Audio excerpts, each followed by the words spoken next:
आज आपण बनवूया भरलेल्या गिलक्यांची सुक्की भाजी। पण आता मसाला बनवण्यासाठी ते मिक्सर जार मध्ये शेंगदाणे घेतलेले, काश्मीरी लाल मिर्च पावडर, धना पावडर, किचन किंग, गरम मसाला, जिरे, चवीनुसार मीठ, कढीपत्ता, कोथिंबीर। आपला मसाला बनवून तयार आहे। आपण आता गिलक्यांमध्ये मसाला भरून घेऊ।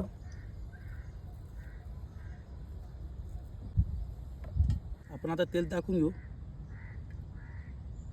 मोहरी, अख्खी लाल मिर्च, कढीपत्ता, फोडणी तयार झालेली। आपण आता यामध्ये गिलके टाकून घेऊ। व्यवस्थित परतून घेऊ आपण 1 ते 2 मिनिटं।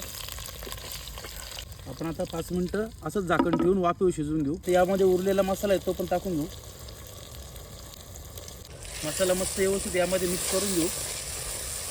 पाणी टाकून घेऊ जेणेकरून मसाला 10 मिनिटं झालेले। आपण झाकण काढून घेऊ। बारीक चिरलेली कोथिंबीर। तर आपली भरलेल्या गिलक्याची सुक्की भाजी बनवून तयार आहे। आपण सर्व करून घेऊ।